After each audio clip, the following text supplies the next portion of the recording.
Profe Luz Mari, te damos la bienvenida al primer webinar. Estamos aquí como para escucharte. Bienvenida. Muchas gracias, María. Buenos días. Para los que no me conocen, mi nombre es Luz María Gudelo Torres. Soy licenciada en Educación Básica con énfasis en Matemáticas de nuestra universidad. Soy amigoniana. Tengo una especialización en Gerencia Educativa y les vengo a presentar mi proyecto final de investigación de la maestría llamado La gestión pedagógica y la enseñanza de la probabilidad en estudiantes de primaria. Voy a iniciar entonces presentando mi pantalla y contándole todas las experiencias que se vivieron en el momento que se realizó todo el proyecto. Cuando se propone en la maestría el proyecto de investigación, se piensan en algunos interrogantes. Uno de ellos era sobre qué investigar. Si estamos hablando de investigación, se supone que tiene que ser algo innovador, tiene que ser algo creativo, dinámico, ¿cierto? Que tenga realmente unos resultados que nos puedan llevar a una buena conceptualización. También se pensó en dónde. ¿Por qué se piensa directamente en dónde? Porque en ese momento nos encontrábamos en contingencia. Estábamos, digamos, en uno de los picos fuertes de la pandemia, que fue más o menos en el mes de junio del año pasado. Entonces no todas las instituciones educativas iban a abrir directamente las puertas para que uno pudiera ingresar, ¿cierto? Porque estábamos trabajando básicamente desde la virtualidad.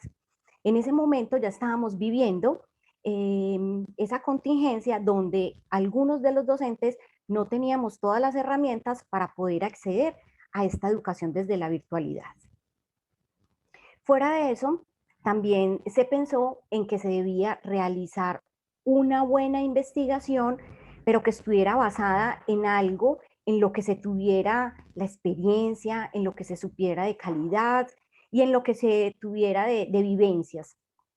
Inmediatamente se retoma la licenciatura en educación básica con énfasis en matemáticas, pues es una de las experiencias vividas más grandes que se ha tenido, hablemos aproximadamente entre un poco más de 15 años en el aula de clase con los estudiantes, ¿cierto?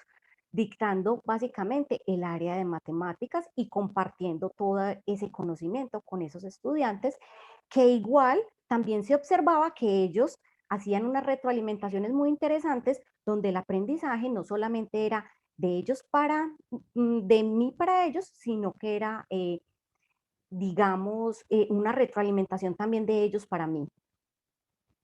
Entonces, ya se tenía algo claro, matemáticas. Pero cuando se habla de matemáticas, ellas son muy grandes. Se caracterizan porque tienen 5 pensamientos. Era, digamos, una investigación más bien corta, estábamos hablando de junio hasta enero de este año. Entonces era realmente corta como para yo decir que iba a abordar un tema tan grande como las matemáticas, siendo que se tienen 5 pensamientos. Inmediatamente se empieza a socializar cada uno de ellos en el ambiente de la experiencia, ¿cierto? A través de las instituciones educativas. Y se retoma un pensamiento fundamental, que es el pensamiento aleatorio y los sistemas de datos. Es todo lo que trabaja básicamente con la probabilidad. ¿Por qué se piensa en ese pensamiento?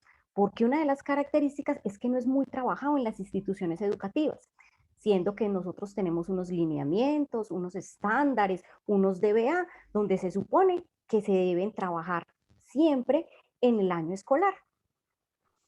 Ya tenía algo intencionado, ya sabía que eran las matemáticas y ya también tenía claro que era desde el ambiente de la probabilidad, pero sentía que me hacía falta algo más. Entonces, igualmente se retoma esa especialización en gestión educativa, ¿cierto? ¿Qué se aprendió en esa especialización y cómo llevarlo a este contexto investigativo? Inmediatamente, entonces, me viene a la mente las 4 gestiones que llevan todas las instituciones educativas y cómo esa gestión pedagógica, por el solo hecho de ser docente, pertenecemos a ella. Inmediatamente ya pensé que tenía algo claro, ¿cierto? Entonces ya era esa gestión pedagógica que la vivimos en las instituciones, pero también esa enseñanza de la probabilidad. Ya se continúa con el siguiente paso, una institución educativa de la ciudad de Medellín me abre las puertas desde la virtualidad. Entonces, continuamos con otro paso más. Ya tenemos dónde realizar ese proyecto investigativo. Se habla directamente con ese gestor pedagógico, con el coordinador, tanto de convivencia como en el aspecto académico, y ese gestor me empieza a contar cómo se vive la matemática en la institución. Cuando ya empiezo a tener bastante información, me dan también la entrada para iniciar una conversación, un diálogo con la docente encargada del área, y también me empieza a contar cómo funcionan las matemáticas en la institución educativa y los cambios que se han tenido desde los ambientes mediados por la virtualidad. Ya no estábamos hablando directamente de una presencialidad, ya estábamos hablando era de una virtualidad en la cual nos detenían todas las herramientas para poderla hacer dinámica y creativa. Entonces, después de estas conversaciones, también hablo con ese coordinador, con ese gestor, para que me dé la oportunidad de hacer ese proceso de observación.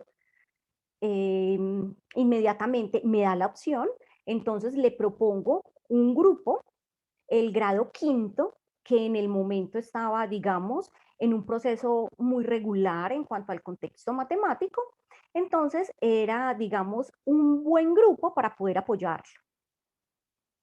Ahora sí puedo hablar de un primer momento investigativo. Ya tengo el lugar, ya tengo pensado cuáles van a ser esas herramientas que voy a utilizar, que va a ser los ambientes mediados de la virtualidad. Ya tengo una población y una muestra que es la misma, el grado quinto de la institución educativa. Y fuera de eso, ya tengo esa entrada directa para poder iniciar con el proceso de observación. Acompaño ese grupo en diferentes clases de matemáticas para ir conociendo cómo es la contextualización y la situación en la que ellos viven en el momento, en ese proceso. Empiezo entonces a documentar cómo veo el grupo, cómo se puede caracterizar, y empiezo ese trabajo. Después de eso, tengo que tener algo muy claro. Necesito unos antecedentes que me identifiquen realmente cuál es el objetivo de mi investigación. Esos antecedentes son unos artículos investigativos que hablan tanto de la probabilidad, pero también hablan de ese gestor pedagógico. Inicio entonces con Vázquez y Alsina 2015, con un artículo investigativo llamado Conocimiento didáctico matemático del profesorado de educación primaria sobre el contexto de la probabilidad. Inmediatamente cuando empiezo a hacer este estudio, encuentro su objetivo, que decía que era evaluar el conocimiento didáctico matemático de los profesores para la enseñanza de la probabilidad en la educación primaria, desde el modelo Godino, un modelo muy didáctico. ¿Qué instrumento utilizan ellos? Ellos utilizan un cuestionario para evaluar aspectos del conocimiento a los diferentes docentes. Ellos tienen una muestra de 93 profesores a los que se les realiza este cuestionario, desde un enfoque cuantitativo, para promover en los estudiantes una experiencia desde los procesos del azar y los objetivos y los objetos estadísticos. Yo leyendo este artículo investigativo se asociaba mucho en mi contexto, porque entonces ya teníamos la probabilidad y tenía unos buenos antecedentes. Continúo entonces leyendo la investigación, la cual arroja unos resultados muy evidentes. Y esos resultados fueron la insuficiencia, que los docentes eran insuficientes por el desconocimiento a la didáctica y a las matemáticas. Entonces, ¿qué se decía? El conocimiento, de pronto los docentes lo tenían ahí inmerso, pero a la hora de llegar a la didáctica no existía, ¿cierto? Entonces, por eso, de pronto los estudiantes no estaban obteniendo buenos resultados. ¿Con qué concluye esta investigación? Concluye con una urgente elaboración de programas de intervención para la enseñanza de la probabilidad. Ya tengo un antecedente que me está mostrando cuál va a ser mi ruta y cuál va a ser mi camino para que mi investigación sea innovadora. Continúo entonces con Bravo, Bocángel y Bocángel. Perdón, con Cerda 2015, que también habla de la probabilidad. Entonces me dice que el estudio de ellos se llama probabilidad en el camino de una hormiga, una propuesta de enseñanza con uso de metáforas. Inmediatamente empiezo a hacer el estudio de esta investigación, me dice que es basado en la teoría de Lakoff y Núñez, 2000, sobre de dónde vienen las matemáticas. Entonces me están preguntando de dónde vienen las matemáticas y cómo Lakoff y Núñez 2000 nos van a mostrar esa definición, pero asociada al contexto de la probabilidad. El objetivo directo de la investigación era reflexionar sobre los fenómenos relacionados con el uso de metáforas en el aprendizaje de las matemáticas, que le va a permitir a los estudiantes sustentar la construcción del concepto de probabilidad. Esta investigación es basada en una tesis de los mismos autores, Lakoff y Núñez 2000, donde me muestran el origen de las estructuras matemáticas que constituyen las personas y que las constituyen igualmente las instituciones educativas. Se encuentran en los procesos cognitivos, como lo son la percepción, la memoria y el pensamiento metafórico. De acuerdo a esa tesis, empieza a girar todo el proceso de la investigación. Nos habla de esa relación entre el cuerpo humano y los objetos de la vida cotidiana. Entonces nos mostraba cómo es de esencial preparar a los estudiantes desde el azar y los fenómenos aleatorios. ¿Cuál fue realmente la conclusión de la investigación? La conclusión fue que el profesor se debe bajar de lo abstracto del concepto matemático al mundo cotidiano con el uso de las metáforas. Con este segundo antecedente ya tengo muy claro cómo puedo continuar visionando la investigación. Hubo otros antecedentes, pero por el tiempo, chicos, les voy a contar solamente algunos. Ahora voy a continuar entonces con Bravo, Bocángel y Bocángel, que ellos ya se relacionaban más con el contexto de la gestión pedagógica y el rendimiento escolar en el área de matemáticas. Entonces hay como esa relación. ¿Cuál era el objetivo de esa investigación? Demostrar la naturaleza de la gestión pedagógica en el rendimiento escolar del área de matemáticas. Esta investigación era de enfoque igualmente cuantitativo. El instrumento que ellos utilizan es la recolección de datos, que fue desde la encuesta, con una muestra de 132 estudiantes. ¿Cuáles fueron los resultados de esta investigación? Muestran que el 0,862% existe la relación positiva entre la gestión pedagógica y el rendimiento escolar. Inmediatamente, ¿qué hace la investigación? Concluye, y lo que concluye es que es importante realizar profundos cambios en la concepción de los ambientes educativos y en el campo curricular, incluyendo contenidos y gestión pedagógica. Miren entonces que de acuerdo a estos artículos, de acuerdo a estos antecedentes investigativos, yo ya tengo claridad y ya reconozco cuál es el camino por donde voy. Entonces ahora sí puedo hablar de un problema. El problema que se vivenció en la institución educativa es el siguiente. Entonces, se hace necesario mejorar el desempeño de los estudiantes en el área de matemáticas, especialmente el pensamiento aleatorio y los sistemas de datos, probabilidad, en una institución educativa de la ciudad de Medellín. Ya ese problema está identificado, pero cuando ya se tiene el problema, también se tienen unas preguntas de investigación. Entonces, las preguntas de investigación, ¿a dónde me están llevando? Me están llevando a unas acciones, ¿cierto? ¿Qué voy a hacer yo como investigador? ¿Qué estrategias voy a utilizar? Y de acuerdo a esos aportes de la gestión, ¿cómo los voy a llevar a ese contexto? Entonces, la primera pregunta es, ¿qué acciones se deben emprender para mejorar los desempeños en la probabilidad de los estudiantes de una institución educativa de la ciudad de Medellín? Ya me están diciendo que yo tengo que hacer algo. O sea, yo misma estoy diciendo, hay que hacer algo. Tenemos que cambiar y transformar.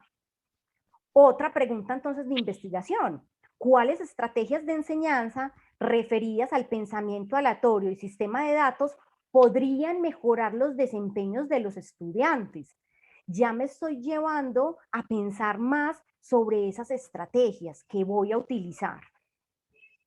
Y qué aportes desde la gestión pedagógica pueden hacerse al mejoramiento de los desempeños del pensamiento aleatorio y los sistemas de datos de los estudiantes. Entonces, queridos estudiantes, docentes y público en general que no pertenecen directamente a nuestra universidad, pero que están aquí acompañándonos, ya tenemos unas preguntas, ya tenemos una claridad. Entonces, ahora sí, para continuar nuestra investigación, necesitamos hacer un objetivo general que pueda suplir todas esas necesidades que se han vivido en este contexto. Entonces, el objetivo general es diseñar una propuesta de intervención para mejorar los desempeños en el aprendizaje de la probabilidad de los estudiantes de primaria de una institución educativa de la ciudad de Medellín. Pero eso lo vamos a lograr también con los aportes de la gestión pedagógica. Ya tenemos esa visión y esa claridad. Ahora nos vamos a ir a nuestros objetivos específicos. ¿A dónde nos va a llevar esos objetivos específicos para que nuestro proyecto de investigación continúe ese proceso? Entonces ya nos habla de caracterizar el desempeño del pensamiento aleatorio y los sistemas de datos. Entonces ya, según lo documentado, se puede continuar ese trabajo. ¿Por qué? Porque ya necesitamos caracterizar ese desempeño. Necesitamos observar muy bien, vivenciar qué es lo que está pasando y cuáles son las características de esos estudiantes para que ese desempeño no esté teniendo un buen rendimiento. Al igual que el primer objetivo, entonces vamos a identificar las necesidades en el aprendizaje de la probabilidad. ¿Cuáles son esas necesidades que los estudiantes tienen en este momento? Pero también podemos encontrar cositas de la institución educativa, ¿cierto? Que nos ayuden a identificar por qué no se está observando realmente el aprendizaje de los estudiantes. Por último, entonces ya es crear esa acción, un programa de formación para el aprendizaje de la probabilidad. Ya tenemos los objetivos muy bien definidos. Ahora vamos a pasar a dónde? A nuestro marco referencial. En ese marco referencial trabajamos 3 categorías. La primera categoría es la gestión pedagógica. La segunda, ya desde el contexto de Colombia, desde la normativa, desde lo que nosotros vivimos como docentes en el aula de clase, entonces ya es el conocimiento de nuestros lineamientos curriculares, nuestros estándares básicos, nuestros derechos básicos de aprendizaje, los 3 desde dónde, desde el contexto matemático. Pero también algo muy importante que se ha vivido hace muchos años, ¿cuál es la concepción que los estudiantes tienen frente a esa área? ¿Cierto? Porque eso podría influir mucho en esos bajos desempeños. Por último, entonces, ¿cuáles son las estrategias pedagógicas que utilizaríamos, ¿cierto? Para esa enseñanza de la probabilidad. El tercero es nuestro desempeño académico. ¿Cuáles son los desempeños académicos entonces de los estudiantes, pero de pronto también de los docentes, que nos aportan todo ese proceso desde el marco de referencia? Entonces, inicio con esa gestión pedagógica.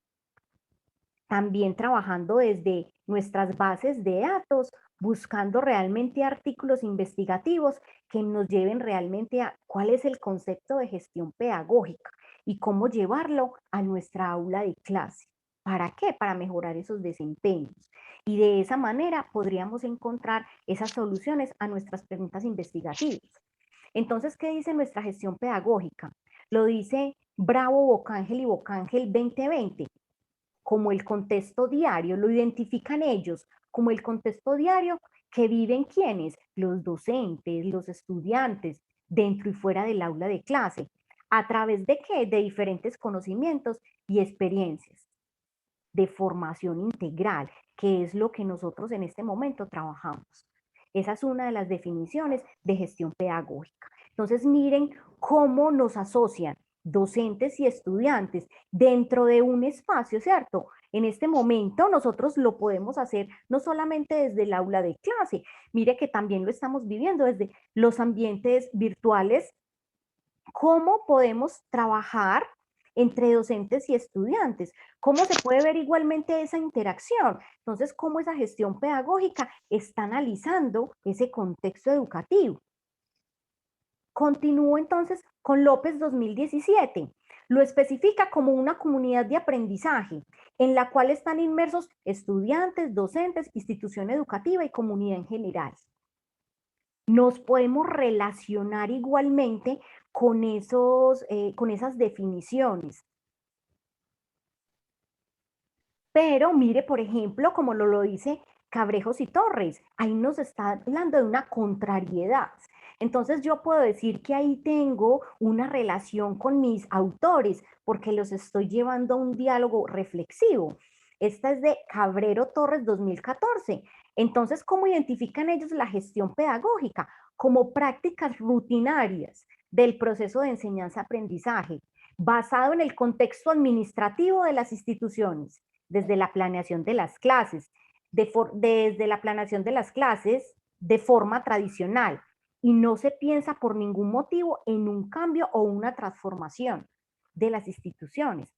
Ellos, ¿cómo nos asocian? Esa gestión pedagógica, pero más que a ese estudiante o a ese maestro, nos lo están llevando a una parte administrativa y muy tradicional, que en este siglo XXI nuestros estudiantes no congeniarían con esa definición. Por último, ¿qué nos dice Quispe 2020? No lo nombra como la gestión pedagógica del directivo docente, como el encargado de que se cumpla el currículo y la innovación educativa a través del desempeño del docente. Esta definición está totalmente contextualizada con el ahora. Es que, miremos chicos, 2020, nos están hablando de que ese gestor pedagógico es lo que nosotros conocemos comúnmente, como de ese coordinador que nos acompaña en el proceso, como ese coordinador que conoce el currículo, como ese coordinador que nos da estrategias para trabajar la innovación educativa, ¿cierto? Entonces, ¿cómo ellos nos acompañan? Si nosotros tenemos buen acompañamiento de ese gestor pedagógico, podríamos decir que el desempeño del docente también sobresale. Cuando ese acompañamiento no se ve, cuando no conocemos ese líder, no se pueden observar unas buenas planeaciones, no se pueden observar unas buenas herramientas para aplicar esas planeaciones, no se conocen ni siquiera las estrategias educativas para llevarlas al aula de clase. Entonces, esta definición de Quispe 2020 es la más acertada en el contexto de la investigación que estaba realizando en el momento. ¿Por qué? Porque es que eso es lo que nosotros necesitamos, que exista ese líder, ¿cierto? Entonces, inmediatamente, siendo no subjetivos, se empieza a realizar ese análisis de esas definiciones con ese gestor pedagógico de la institución educativa. ¿Será que realmente ese gestor pedagógico sí está realizando ese trabajo? ¿Cierto? Cuando hablamos de que los estudiantes tienen bajos desempeños, ahí nos queda el interrogante que al final en los resultados y en las conclusiones lo vamos a evidenciar. Continúo entonces con mi segunda categoría. Esta categoría es la más extensa, pero yo pienso que es la más relacionada en nuestro contexto colombiano, porque estamos hablando de nuestra normativa, estamos trabajando desde nuestra ley 115, ¿cierto? y desde todas las herramientas que el Ministerio de Educación nos da a nosotros como docentes para que la hagamos realidad en las aulas de clase. Entonces, iniciamos con la primera, con la definición de lineamientos curriculares. Esta es directamente desde el Ministerio de Educación Nacional. El MEN en 1998 nos entrega los lineamientos curriculares de matemáticas. Antes de 1998, matemáticas era caracterizada solamente como un área básica. Es decir, todo se relacionaba con matemáticas, pero no había la relación de ahora de esos 5 pensamientos. ¿Qué pasa entonces después de 1998?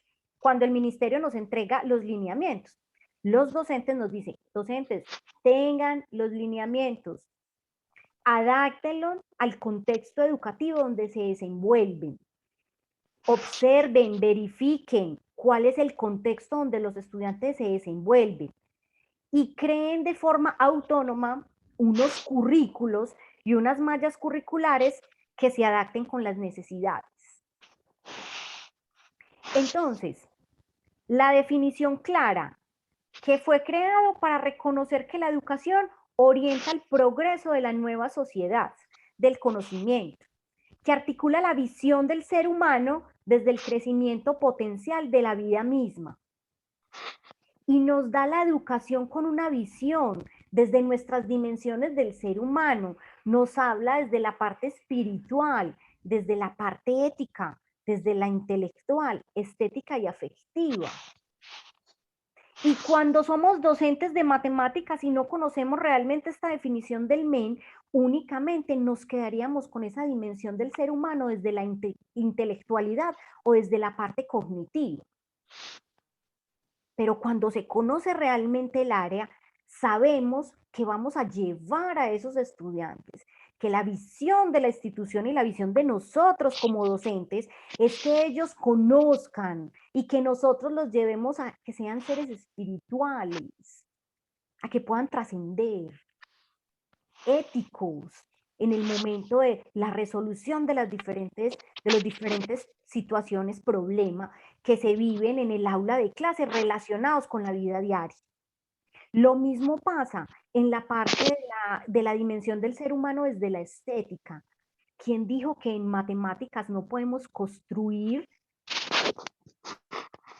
cosas bellas? No podemos construir unos diagramas hermosos que identifiquen una parte estadística.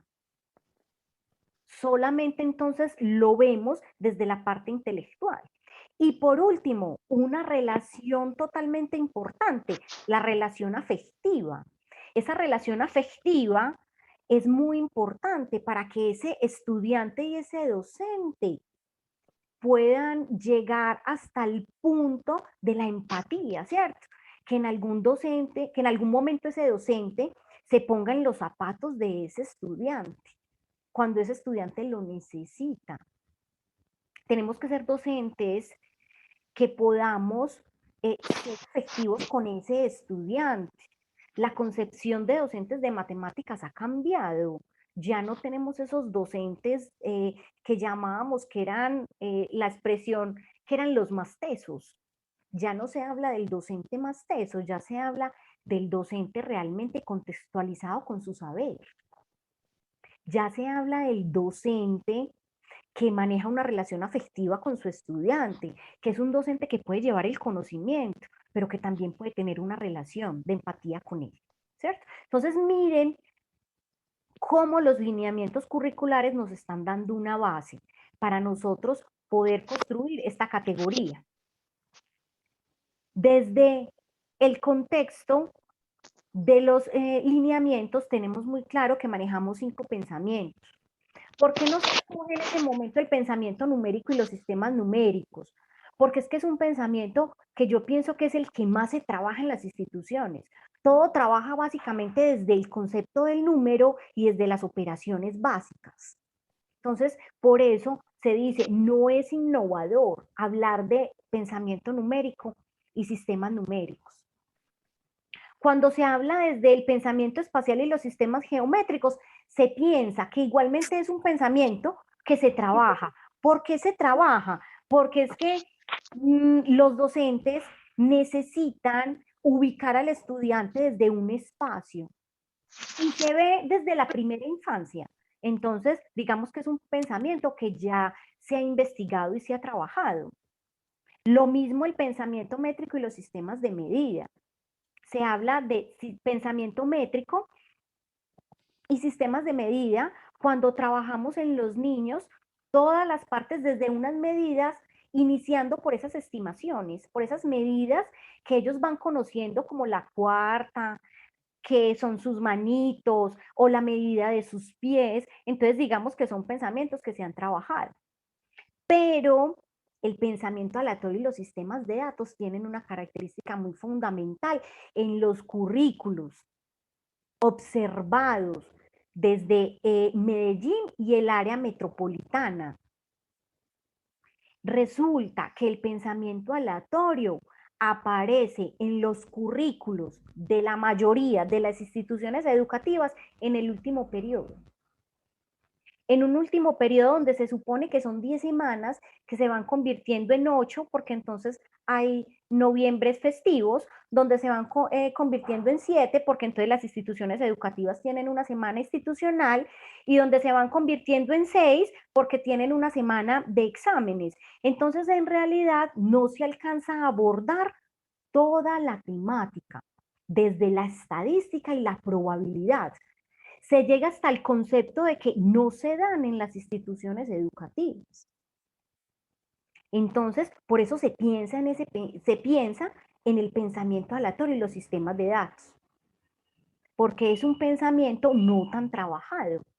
Y cómo se puede, digamos, desarrollar de manera lúdica, de manera creativa, ¿cierto? Cuando yo hablo de la lúdica, hablo de un juego, pero de un juego intencionado, como jugar una ruleta, como tirar unos dados al aire, saber cuál es la experiencia de lanzarlos y cuáles van a ser esos resultados realmente aleatorios, ¿cierto?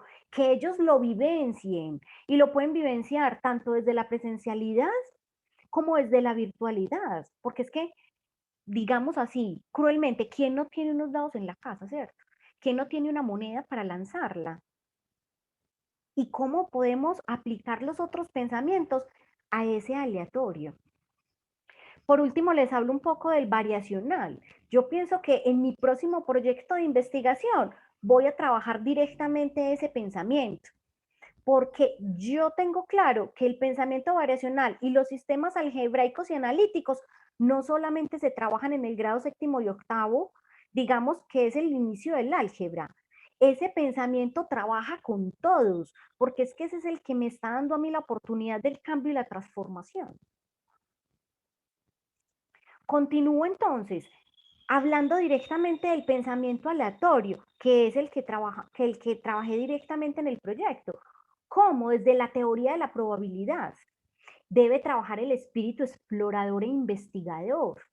Es aplicable a los diferentes fenómenos regidos por el azar, pero están ordenados ¿por quién? Por la estadística, por lo que el pensamiento aleatorio se refiere a la resolución de problemas. Men 1998. Entonces miren cómo este pensamiento está relacionado con toda la parte de la investigación, de los experimentos aleatorios, de los fenómenos. Por ejemplo, uno muy particular, si miramos al cielo nos damos cuenta que está totalmente opaco. Entonces, ¿qué más preguntarle a los estudiantes como, ¿será que hoy llueve? ¿Cierto? De esas diferentes posibilidades que podemos. Será la ocurrencia de un evento en el día de hoy en cuanto al clima. Entonces, miren cómo este pensamiento aleatorio es totalmente asociado al contexto de las instituciones educativas, desde la presencialidad, desde la virtualidad, hasta desde nuestras casas, se vive. Desde entonces, continuemos con la normativa. Desde nuestra normativa que tenemos también, fuera de los lineamientos, tenemos nuestros estándares. Entonces, miren que unos se dieron en el 98 y después de ese tiempo llegan entonces los estándares en el 2006. Esos estándares básicos de competencia que nos están hablando a nosotros de ciclos académicos, Cuando hablamos de ciclos, es la referencia entre primero, segundo y tercero, es el primer ciclo. Cuarto y quinto, segundo ciclo. Sexto, séptimo, tercer ciclo, y de ahí en adelante. Entonces ya no nos hablan directamente de grados, sino que ellos nos hablan de ciclos. Características de los estándares. Nos dicen a nosotros, profes, tan sencillo como tenga este material, obsérvelo, léalo, llévelo a su vida diaria, llévelo a su aula de clase, donde nos dicen qué es lo que los niños tienen que aprender en cada uno de los grados y de acuerdo al ciclo. Entonces estos estándares también tienen la relación con nuestros pensamientos. Si los vamos a observar, nos aparecen nuestros pensamientos independientes. Aparecen los contenidos del pensamiento numérico, del pensamiento aleatorio. Entonces, ¿cómo es ese material que nos va a servir a nosotros? Por ejemplo, si yo estoy hablando de que el grado con el que se trabajó la investigación fue el grado quinto, simplemente voy a mis estándares, donde puedo observar el ciclo 2, que es cuarto y quinto, y ya voy a tener los conocimientos claros para decir cuáles son los contenidos que el niño tiene que aprender. Lo que pasa es que nosotros desde la docencia no lo dejamos solamente en contenidos, nosotros lo vamos a trabajar desde contenidos, pero porque estamos buscando que nuestros estudiantes sean competentes con esos contenidos, ¿cierto? ¿Y qué es la competencia? Es saber hacer en contexto, que ellos sepan qué hacer con ese conocimiento, básicamente. Entonces, este es otro material que el ministerio nos está entregando, donde nos está diciendo qué tenemos que hacer. Nosotros ni siquiera tenemos que pensar cuáles son los contenidos que el niño tiene que trabajar. Ya el ministerio nos los está dando de acuerdo a los estándares. Entonces nos da una definición donde dice, estándares básicos de competencia, MEN 2006. Hace algunas décadas atrás se viene dialogando, reflexionando e investigando sobre la necesidad de mejorar la formación en el campo de las matemáticas para favorecer a que los niños y jóvenes puedan alcanzar las competencias del área y los propósitos de la Ley General de Educación 115.994. Entonces miren cómo esos estándares nos están llevando al mismo nivel. Y ya nos muestra que para que estos estándares se hagan realidad, ¿qué tenemos que hacer? Tenemos que trabajar tres categorías fundamentales.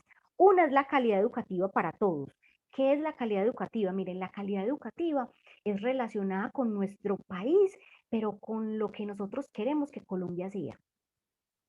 Y nosotros cuando hablamos de que queremos que es lo que Colombia sea, estamos hablando de equidad, estamos hablando de igualdad, estamos hablando de que hay una educación para todos. Eso es calidad educativa. Nos habla también de la formación matemática, pero nos lo habla desde la relación con las otras áreas, con las ciencias, ¿cierto? Entonces, ¿cómo nosotros como docentes vamos a llevar a esos estudiantes a que puedan trabajar desde la transversalidad de las áreas? Y por último, el papel de la matemática en el contexto de los valores democráticos. Cómo nosotros igualmente como docentes vamos a llevar a que nuestros estudiantes practiquen esos valores. ¿Por qué? Porque es que los valores empiezan desde casa. Y cuando yo hablo casa, estoy hablando de nuestra institución educativa, ¿cierto? Cómo nosotros, a partir del respeto que les brindamos a ellos, les estamos dando, digamos, como una clasecita pequeñita de valores, de respeto, ¿cierto? Tanto es que yo, por ejemplo, tengo algo muy particular. Yo siempre que les escribo a mis estudiantes, siempre les digo, feliz día, ¿cierto? O empezamos con muy buenos días, una feliz tarde. ¿Por qué? Porque eso nos está dando a nosotros esos valores. Y les digo que el 99% igualmente me dicen, profe, que tenga un feliz día, ¿cierto? Entonces, miren cómo esos valores, lo digo, se enseñan en casa, ¿cierto? Que en este momento nuestra casa es esa institución educativa con la que vivimos, con la que estamos interactuando diariamente, y así sea desde la virtualidad. Por eso, un buenos días a todos, un buenas tardes, es esos valores democráticos que también se aprenden en las matemáticas. ¿Quién dijo que solamente en las matemáticas trabajábamos los números o que solamente era una competencia cognitiva? Miren que si hablamos de matemáticas, lo asociamos a toda la vida diaria. continuemos entonces con esas herramientas tan importantes que nos está dando el Ministerio de Educación. Es que después de eso crearon los derechos básicos de aprendizaje. En 2015 se crea la versión número 1 y en 2016 la versión número 2. Estos derechos básicos de aprendizaje que nos están dando ya no nos van a trabajar directamente en nuestros pensamientos. Es decir, en estas cartillas no encontramos que diga pensamiento, pensamiento numérico, pensamiento aleatorio, pensamiento espacial. No, ya es nosotros como docentes tener el conocimiento claro para poder identificar cuál es el pensamiento que se va a trabajar en el momento. Estos derechos básicos también nos los dieron, no solamente para que se quedaran en una cartilla, nos los dieron realmente para que los llevemos al aula de clase. Entonces nos da una definición. Los derechos básicos de aprendizaje se entienden como la ruta del proceso de enseñanza que origina el progreso de los aprendizajes anuales de los estudiantes, con el fin que alcancen los desempeños para cada grado, de forma secuencial y regulada por los lineamientos curriculares y los estándares. Miren que trabajan realmente de la mano, como estos derechos que son los últimos que salen en 2016 nos están diciendo que trabajan regulados por quién, por los lineamientos y por los estándares. Entonces, profes, ya tenemos todo para poder llevar un buen conocimiento al aula de clase. Y fuera de eso, para que nosotros tengamos una mejor comprensión en el momento de trabajar la cartilla, nos vamos a encontrar una estructura de 3 elementos. Esa estructura es un enunciado. ¿Qué nos está diciendo? Ese enunciado nos está diciendo cuál es el derecho básico que vamos a trabajar. Nos está dando unas evidencias de aprendizaje. ¿Qué son las evidencias? Son, digamos, así como la especie de actividades que nosotros como docentes podemos plantear. Son como esos, digamos, como esa conceptualización del tema, ¿cierto? Entonces, ¿qué vamos a trabajar? ¿Y cuál va a ser esa actividad que nosotros vamos a proponer para que esos estudiantes alcancen esos derechos básicos? Y por último, nos regalan hasta los ejemplos.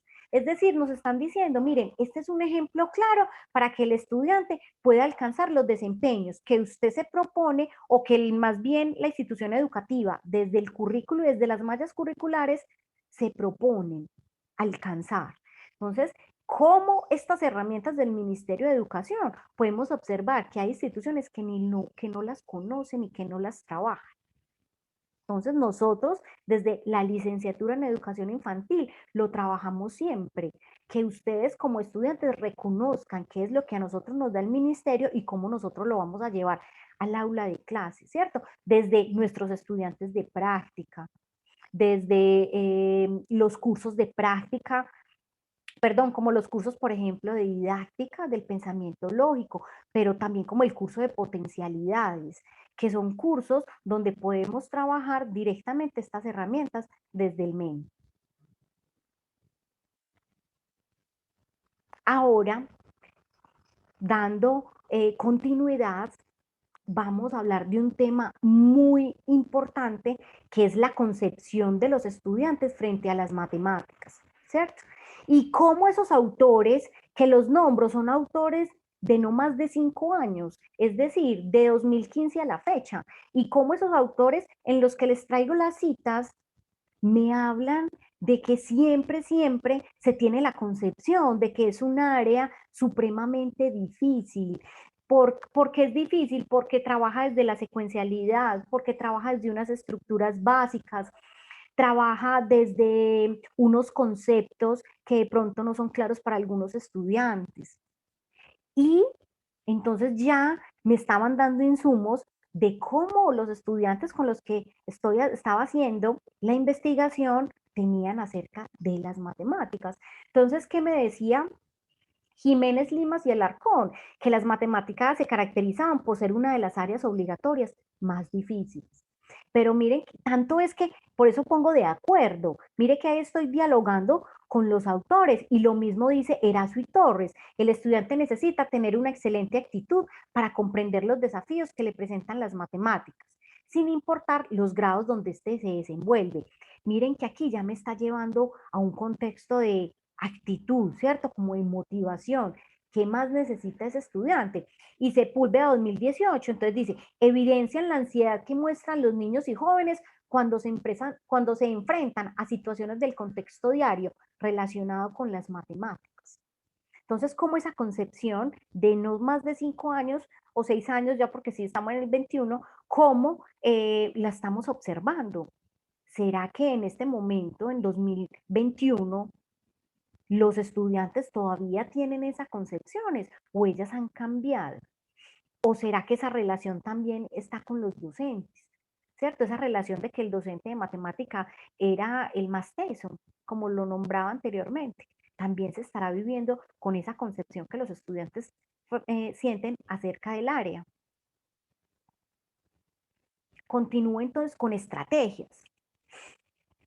Me llama mucho la atención en el momento de buscar esas investigaciones que me asociaran, esas estrategias que yo como docente podía utilizar para la enseñanza de la probabilidad, ¿cierto? Que no solamente nos quedáramos en una conceptualización del tema, porque estamos simplemente trabajando desde la virtualidad y en el momento de llegar a la práctica era más difícil. Entonces, inicio con la primera. La primera era denominada Familias en Acción, o se denominó más bien Familias en Acción. Estas familias en acción nos la dice Nogales 2020, que hay 5 formas diferentes para motivar a los estudiantes. Entonces, Nogales nos hace la siguiente propuesta y nos dice, la primera, la participación de los padres de manera informativa. Entonces, ¿qué nos da? Nos daba como estrategia institución educativa, que los padres de familia reconozcan qué está haciendo la institución. ¿Por qué? Porque entonces solamente se reconocía o solamente se enviaba información no académica, sino información desde la parte directiva, ¿cierto? A la reunión de padres de familia o no sé, a la celebración de algo, pero no desde la parte académica. Entonces, que ese docente le pudiera ese docente pudiera llevar la información al padre de familia. Ahora es supremamente fácil, es que ahora tenemos los correos electrónicos. Usted con un solo mensaje se lo puede remitir a los 30, 40 padres de familia que usted tiene, ¿cierto? Entonces, que el padre de familia estuviera informado. ¿De qué? De las evaluaciones que tenía planteadas, de las unidades temáticas que iban a trabajar, si en algún momento matemáticas, el área de ciencias y sociales tenían de pronto algún proyecto transversal, cómo esos padres de familia se podían orientar, ¿cierto? Característica, que solamente fuera informativa, es decir, que en ningún momento hubiese esa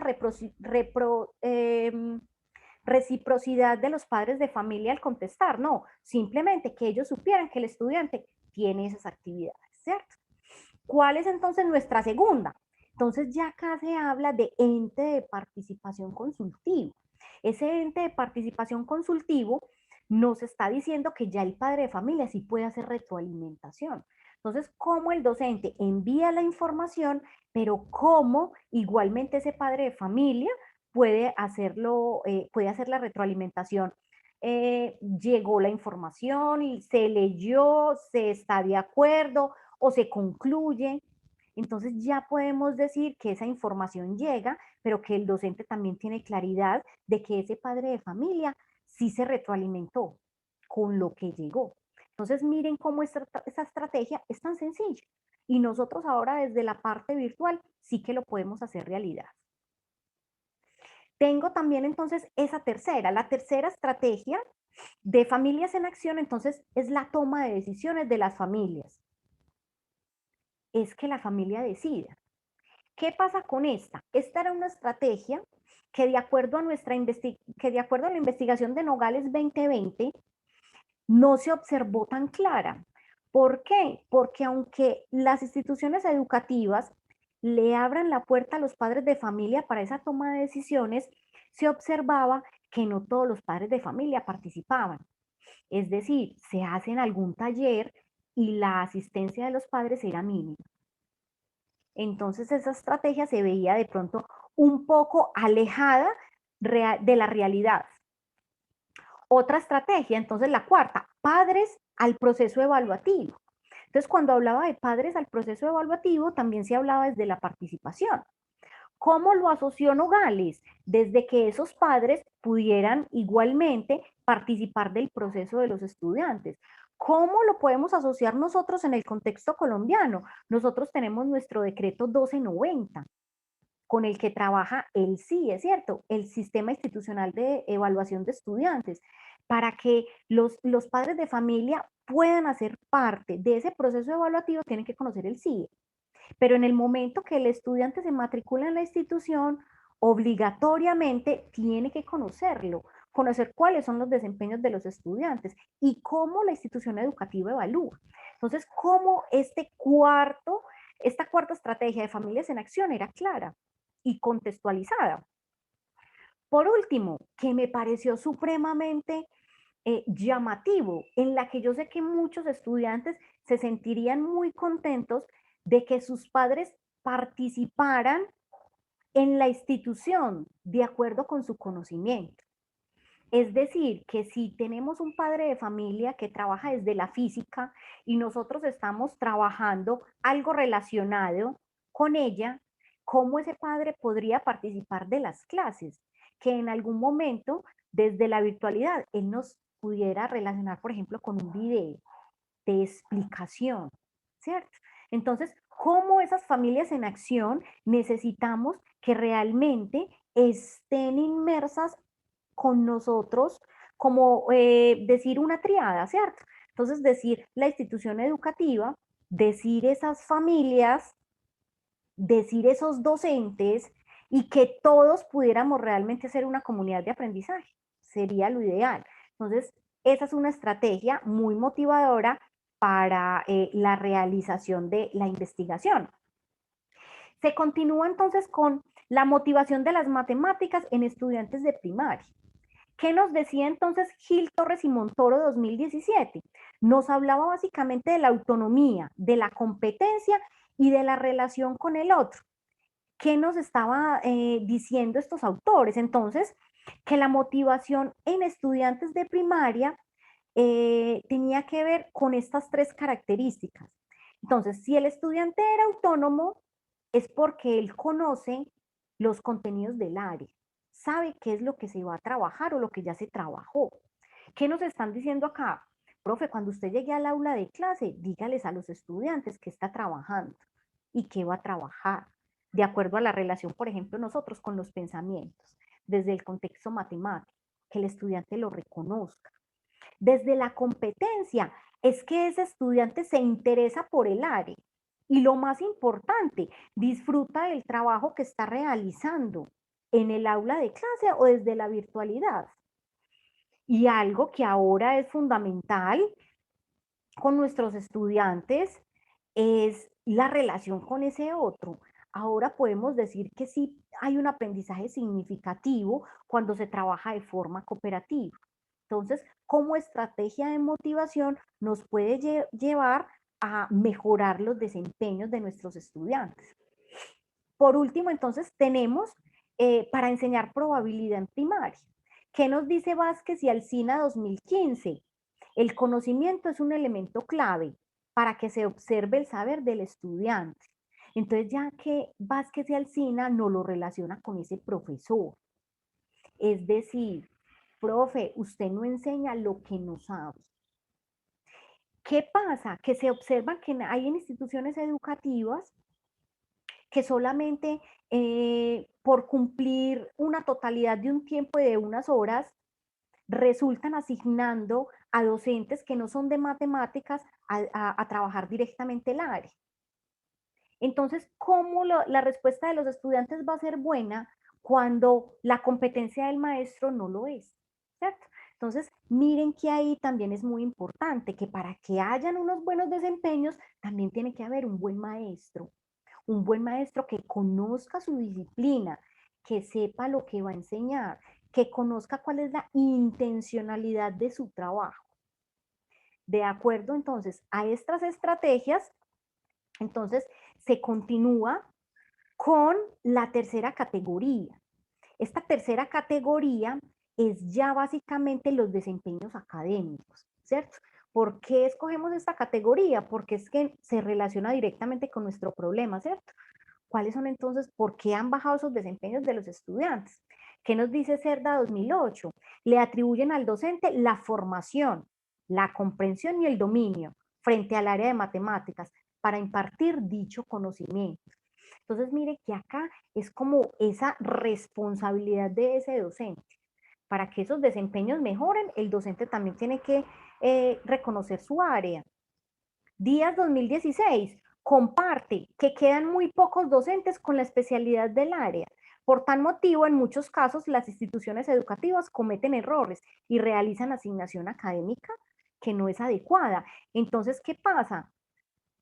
Lo digo yo desde mi experiencia, porque yo fui de la última promoción, por ejemplo, que nos graduamos en licenciatura con énfasis en matemáticas, porque ya no quisieron estudiar matemáticas. Entonces, ¿será que se continúa con esa concepción del área? Entonces, ¿qué pasa? Ya no tenemos realmente esa cantidad de docentes que necesitamos para que puedan orientar esos procesos. Y García, 2017, entonces resalta tres aspectos fundamentales. El primero tiene la relación directa con la formación del docente, que sea un docente en formación en matemáticas. El segundo, los entornos de aprendizaje, tanto desde la presencialidad como desde la virtualidad. Y el tercero, la reciprocidad entre vida laboral y la investigación. Es decir, ahora se necesitan docentes investigadores, docentes que investiguen, ¿cierto? Que ya no nos quedemos solamente en esa aula de clase y en tener la claridad de que entonces vamos a trabajar en el grado primero toda una vida, porque ya conocemos que se trabaja, no, nos están diciendo cambie, transforme, innove, y de acuerdo a esos cambios que se hagan en esas transformaciones, vamos a llegar a dónde? A ese proceso realmente de investigación. Vamos entonces a esta otra partecita del proyecto.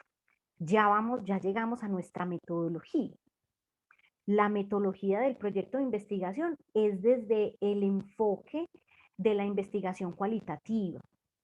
¿Qué nos dice entonces Guerrero 2016 acerca de esa definición de esa metodología? Entonces, la investigación que se realizó pertenece directamente al enfoque cualitativo, que se refiere, según Guerrero 2016, al estudio de fenómenos, de acuerdo con la comprensión y profundización del mismo.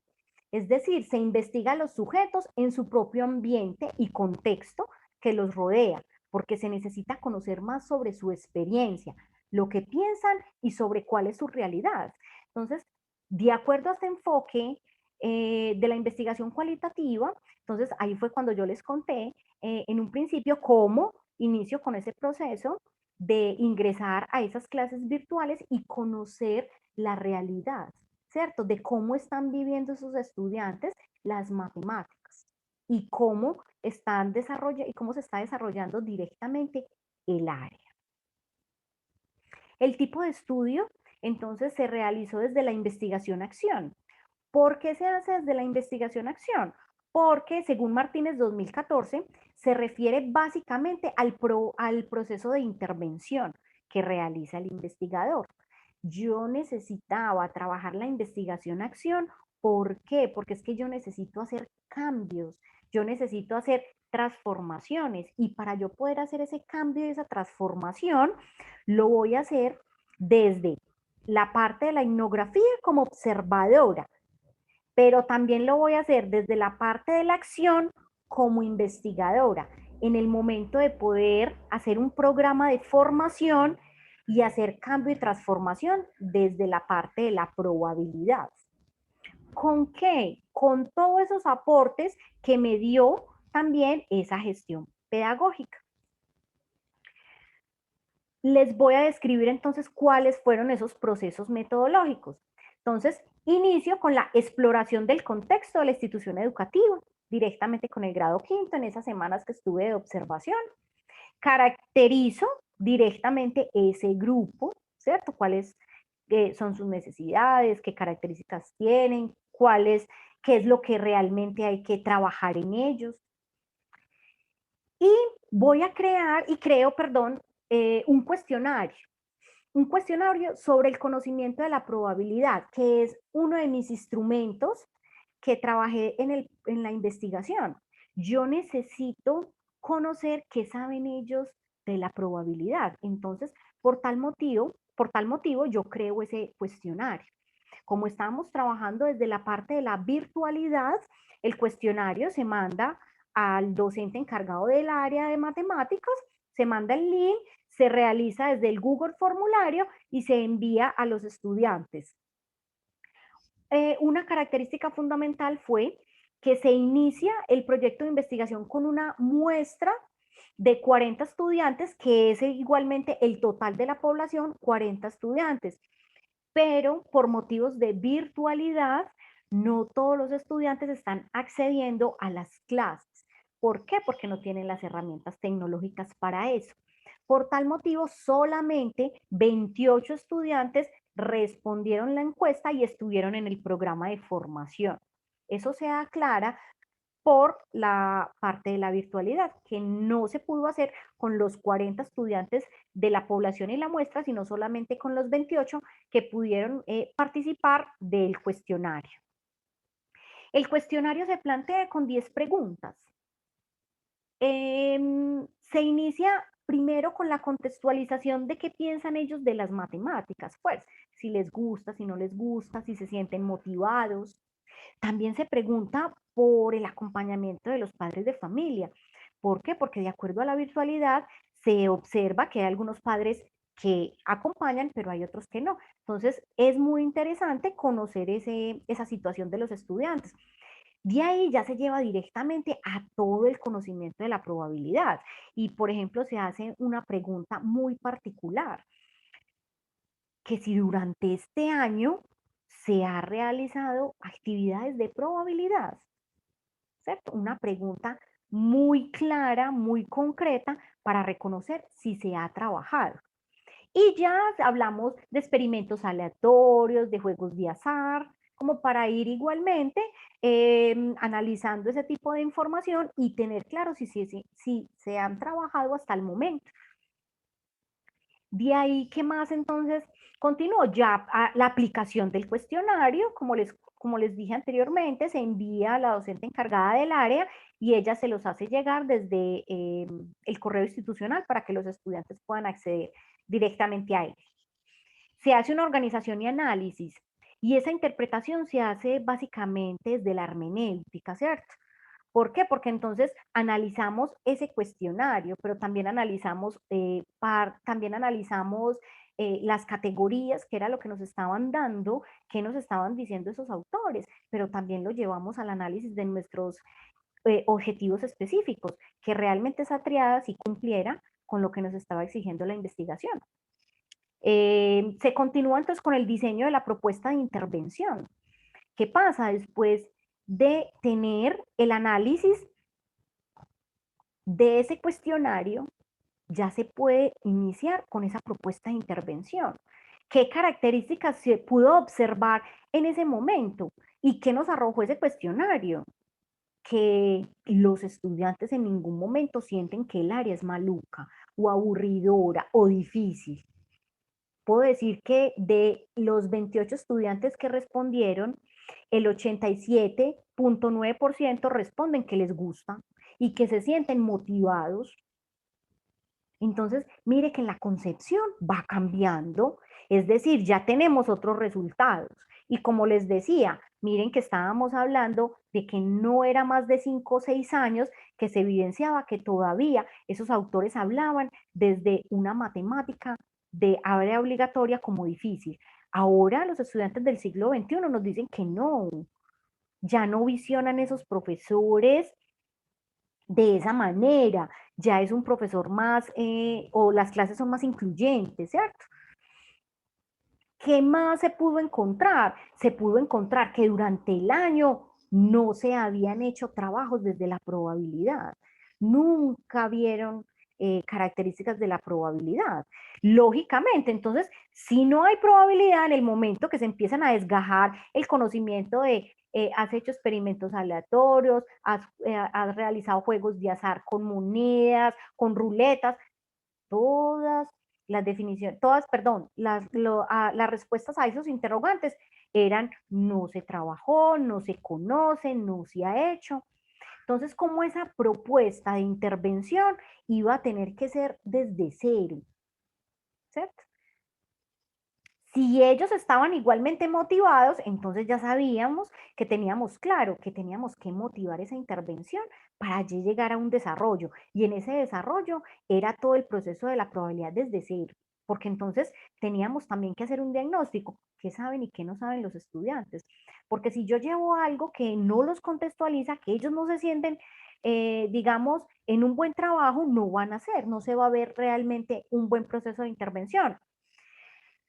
Y de ahí ya entonces, cuando se crea ya cuando se crea esa propuesta, entonces se tiene la motivación, se tiene ese desarrollo desde cero, pero también se va a hacer el proceso de evaluación. Esa propuesta se valida directamente con la encargada del área, que ella pudiera observar qué es lo que se iba a trabajar, desde dónde, desde la virtualidad, pero que supiera de acuerdo a el cuestionario y a todo lo que se había trabajado, qué hallazgos habíamos encontrado para crear esa diseñación. Vámonos entonces, vamos ya finalizando entonces la investigación, vamos a ver cuáles fueron nuestros resultados. Entonces, uno fue la concepción que tienen los estudiantes de la matemática. Miren que ese resultado fue totalmente evidente.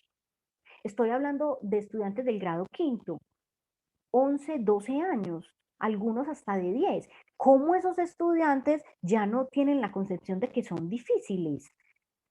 Y era una de las categorías, digamos, perdón, era uno de las, si estaba inmersa en la categoría que más se relacionaba, que entonces será que tienen bajo desempeño porque no les gusta. No, esa respuesta nos está diciendo, este resultado nos está diciendo, no, no tiene nada que ver el bajo desempeño de los estudiantes con que a ellos no les guste la matemática. Entonces este resultado siento que es el más evidente, porque esa concepción ha cambiado. Otro resultado, entonces los estudiantes no están apropiados del conocimiento del pensamiento aleatorio en el grado quinto. ¿Qué está pasando? Si ese resultado también es evidente, porque es que ellos no están conociendo cuáles son los contenidos que se tienen que ver en el grado quinto. Entonces, ¿sí será responsabilidad del estudiante o será más una responsabilidad del docente o de la institución educativa o de ese gestor académico, de ese gestor pedagógico que no está haciendo un buen proceso desde las mallas curriculares? ¿O será que no estamos realmente trabajando los lineamientos, los estándares, los DBA, ¿cierto? Porque entonces ellos tienen ese bajo desempeño, pero ¿por qué? Porque no tienen realmente un conocimiento apropiado. ¿Qué más evidencia? Entonces, la evidencia que se encontró de la falta de articulación de las mallas curriculares de la institución y el PI. Entonces, ¿cómo este gestor pedagógico necesita articular ese proyecto educativo institucional a las mallas curriculares y al currículo? ¿De acuerdo a qué? A las necesidades que se tienen en el contexto. Porque entonces no se va a trabajar de pronto lo que no está escrito. Si en la malla curricular no aparece escrito todo el contexto de probabilidad, entonces no se trabaja. Entonces ya será responsabilidad del docente o del directivo y el gestor pedagógico. Otro resultado. Los gestores pedagógicos deben apoyar los procesos de la gestión de aula de los docentes de matemáticas. Es decir, deben construir estrategias para mejorar esos desempeños. Entonces, ¿será que también hace falta que ese gestor pedagógico, ¿por qué? Porque ese resultado dio que ese gestor pedagógico entonces no está apoyando el proceso del aula del maestro, no está revisando cómo esa malla curricular no se está adaptando con las necesidades de los estudiantes, no se está adaptando con ese pensamiento aleatorio que es fundamental en la investigación. Otros resultados. Entonces, la docente investigadora reconoce que los 3 objetivos que se planteó para el proyecto de investigación demostraron cuál es la necesidad, demostraron la necesidad del diseño de intervención en el pensamiento aleatorio y sistemas de datos, y específicamente la probabilidad de estudiantes de quinto de primaria, ¿cierto? El desconocimiento de los docentes sobre los contenidos que los estudiantes deben trabajar durante el año. Y el docente es el responsable del proceso de enseñanza de aprendizaje. se le atribuye la formación de los estudiantes y el dominio de su disciplina. Miren ahí en este resultado cómo es de evidente que nosotros los docentes somos responsables de ese proceso de enseñanza-aprendizaje. Es decir, tenemos que tener una formación clara y el dominio de nuestra área para poderla llevar a la realidad del aula de clase o desde la educación mediada por la virtualidad, ¿cierto? ¿Y a qué conclusiones entonces llega la investigación? Entonces, los objetivos que se plantearon en el proyecto de investigación alcanzaron los estándares propuestos, es decir, se caracterizaron los conocimientos, se conocieron cuáles eran las necesidades de aprendizaje y se desarrolló el programa de formación sobre el pensamiento aleatorio y los sistemas de datos.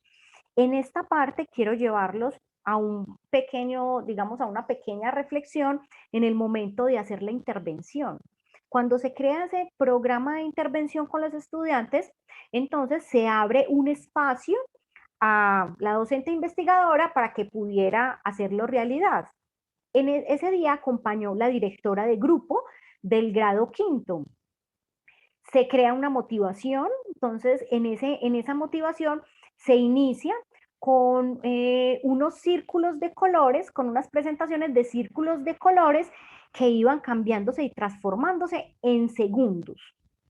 Es decir, le da la opción al estudiante de que trabaje mucho la parte de la concentración, porque si él en algún momento se le va la vista para otro lado o se pierde, no va a tener, digamos, la opción de responder. Se hacían preguntas como cuál fue el cambio y la transformación de cierta figura. Inmediatamente se observaba que desde Zoom, porque lo hicimos igualmente desde Zoom, que trabaja varias aplicaciones, los estudiantes levantaban la mano. Entonces, digamos, trabajaban el respeto por la palabra del otro. Sin embargo, no faltaba el que inmediatamente prendía su micrófono y hacía la aclaración, ¿cierto? O respondía de acuerdo a la pregunta. Entonces, se creó como un espacio muy integrador, un espacio muy desde la participación activa. En ese primer momento siento que hubo como una empatía con los estudiantes, porque entonces el docente que hace celebre, digamos, las ganancias de ellos en el momento de que el estudiante lo hizo de forma muy positiva, entonces es el aplauso, es la carita feliz, ¿desde dónde? Desde las aplicaciones de Zoom. Entonces ellos se sienten que nosotros estamos dando como ese, digamos, como ese mensaje de que tú puedes hacerlo.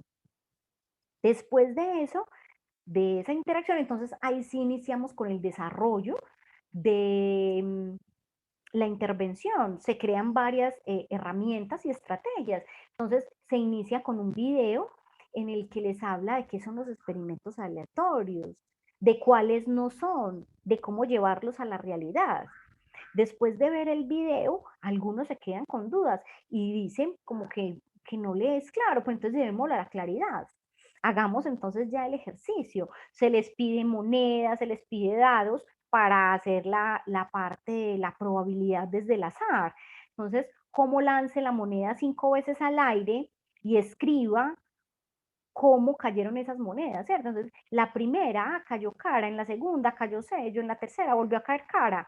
Entonces, cómo ellos se daban cuenta que sus compañeros iban haciendo esos aportes y que siempre se iba a ver algo aleatorio. Nunca se pudo observar una secuencia. Entonces, cómo ellos iban interiorizando que es un experimento aleatorio, ¿cierto? Desde la vivencia. Lo mismo lo hicimos con los dados, ¿cierto? Lance el dado 5 veces y escriba cuántas veces salió un número par, cuántas veces le salió impar, cuántas veces le salió hasta número primo. Miren que ahí se ve la transversalización del pensamiento aleatorio con el pensamiento numérico. Y recuerdo que algunos decían, profe, no sabemos cuáles son los primos, recuérdenos cuáles son los primos. Inmediatamente se hace la conceptualización, se les muestra cuáles son los primos y ya ellos cambian su vocabulario, porque entonces en el momento de participar decían, profe, y me salió el 2 que lo representamos como par, pero también se representa como primo. Entonces miren también cómo va creando esa parte del vocabulario de los estudiantes. Se hizo una actividad con una ruleta, Se hizo también desde la parte del fraccionario, ¿cierto? ¿Cuántos colores hay? ¿Cuál es la probabilidad de que caigan ciertos colores? Se relacionó directamente entonces con el fraccionario, se hizo esa conceptualización. Ya se hicieron, perdón, ejercicios prácticos, trabajamos con la pizarra de Zoom, entonces fue algo chévere porque entonces para ellos es divertido escribir, entonces cómo iban escribiendo y completando las imágenes que se les mostraron desde la parte aleatoria. Y por último, entonces se hizo la evaluación. Y en la evaluación escuchar a los estudiantes de que, profe, fue algo divertido, profe, yo puedo decir que ya sé qué es experimento aleatorio. Y uno les preguntaba y ellos desde sus palabras lo definían y lo definían desde la claridad, ¿cierto? No, profe, nunca habíamos tenido una clase de esta forma desde la virtualidad, ¿cierto? Siempre es el profe hablando o escribiendo, pero nunca lo habíamos hecho partícipe. Algunos decían, profe, mira, acá estoy con mi mamá y con mi papá y ellos me están ayudando. Profe, también compartí con mi hermanito y él tira un dado y yo tiro el otro, ¿cierto? Entonces, miren cómo toda esa parte desde algo más didáctico, algo más creativo, puede llevar al estudiante a que pueda obtener un conocimiento más dinámico, un conocimiento más desde la vida diaria y un conocimiento que puede aplicar en algún momento. Y por último, uno de los estudiantes me dijo, profe, ¿y el otro año cuándo nos vamos a encontrar para hacer más estas clases? ¿Cierto? Entonces, miren que también se pudo observar la empatía entre los estudiantes y la docente. Ellos me habían visto en algunas ocasiones, pero yo ni siquiera prendía la cámara en el momento de yo observar, que era lo que ellos vivían. Ellos medio sabían quién era yo porque ya se les había contado de que íbamos a hacer una investigación, pero ya desde la interacción, desde vernos, porque con los pequeños es más, digamos, más dinámico y pueden, ellos prenden la cámara para hacer las actividades y para que uno vea qué es lo que ellos están haciendo. Entonces, ya vernos directamente, ya interactuar, se puede observar que hubo igualmente como esa empatía. Entonces, ya el proceso de la parte de la intervención fue muy productivo. Las conclusiones, entonces, igualmente en estas conclusiones se hacen recomendaciones a la institución educativa. Entonces, se recomienda que desde la gestión pedagógica se capacite a los docentes en las estrategias que nombré anteriormente, en cómo trabajar desde esas familias en acción, en cómo motivar a esos estudiantes y cómo enseñar la probabilidad, ya que estas estrategias les van a dar bases para continuar fortaleciendo toda la parte del área de matemáticas. También entonces se hace la renovación, que es fundamental, de una malla curricular que esté o que tenga inmersa entonces todas las herramientas que nos dio el Ministerio de Educación, desde los lineamientos curriculares, los estándares básicos y los derechos básicos de aprendizaje en matemáticas, para que esa malla sí les esté guiando al docente y que el docente reconozca cuáles son los contenidos que el estudiante tiene que trabajar durante cada año escolar y durante cada periodo académico de acuerdo a la institución. Y por último, entonces, se expresó que el bajo desempeño de los estudiantes de quinto en el pensamiento aleatorio y sistema de datos se evidenció el desconocimiento de los docentes frente a los contenidos que los estudiantes debían trabajar. Entonces, miren cómo asumimos que realmente la responsabilidad de esos bajos desempeños los podemos llevar al directivo docente, o sea, ese gestor, pero también a los docentes. Bueno, chicos, chicas, personal externo de la universidad, este es mi proyecto de la maestría y bueno, ya si tienen alguna duda, inquietud, con mucho gusto. Pues agradecerte por este espacio. Nosotros sabemos que fue una investigación demasiado juiciosa y exhaustiva. De pronto, si alguien, este no es el espacio para que alguien nos diga si tiene alguna duda, inquietud, sugerencias.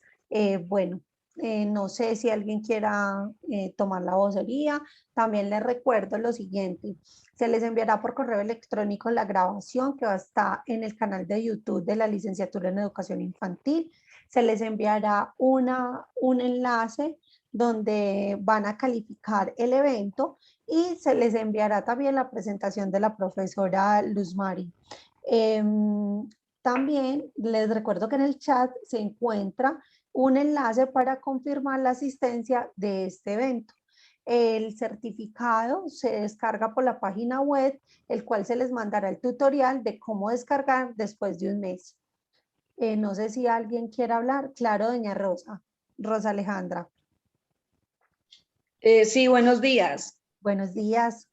Pues supremamente significativa esta charla de la profe Luz Mari. Definitivamente entender que la enseñanza y el aprendizaje de la matemática están muy ligados en este momento a esa interacción con el estudiante, a esa motivación y sobre todo a buscar ese aprendizaje significativo que debemos encontrar en él, porque ese paradigma, digamos, o esa visión que se tenía de muchos años atrás, donde se decía que la matemática era algo muy aburridor o que era algo muy difícil, pues poco a poco se ha ido como desvirtuando digamos, ese concepto maluco que se tenía. Y bueno, felicitar a Luz Mari porque definitivamente con maestras como ella es que vamos a poder ir bajando esos índices de desmotivación frente a las matemáticas. Ella nos está dando unas luces muy importantes de cómo interactuar con los estudiantes y sobre todo cómo motivarlos para llegar al aprendizaje de grandes temas como este, que es un tema que puede ser muy, muy cotidiano, pero que a la vez es un tema que requiere de muchísimo aprendizaje y de muchísimo, diría yo, como motivación también. Muchas gracias por este espacio a la universidad y a la profe Luz Mari por habernos invitado. Muchas gracias, profe Rosa. Es una profe, ¿cierto? Sí, soy profesora. Sí, es una profe. Muchas gracias, profe Rosa. No sé si alguien más quiera preguntar, dar reconocimientos. Bueno, de todas maneras, profe Luz Mari, muchas gracias por compartirnos tu experiencia. Estos encuentros formativos son muy significativos, no solamente para la universidad, sino para todo el público en general, el público de nuestros contextos educativos.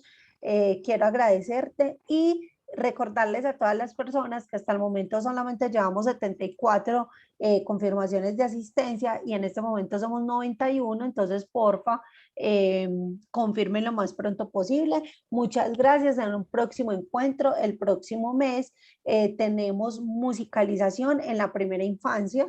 Para las personas que están interesados, también les voy a mandar la información vía correo electrónico. Y alguien nos dice que profe Luz Mari, tuve la oportunidad de tener clase contigo, eres un excelente profe, me encanta escucharte en este súper encuentro. Bueno, Luz Mari, muchas gracias por todo. Muchas gracias, nos muy despedimos. amable. Hasta luego. Hasta Hasta luego, luego. muchas gracias. Adiós. Hasta gracias. luego, muchas gracias. Gracias, muchas gracias. Hasta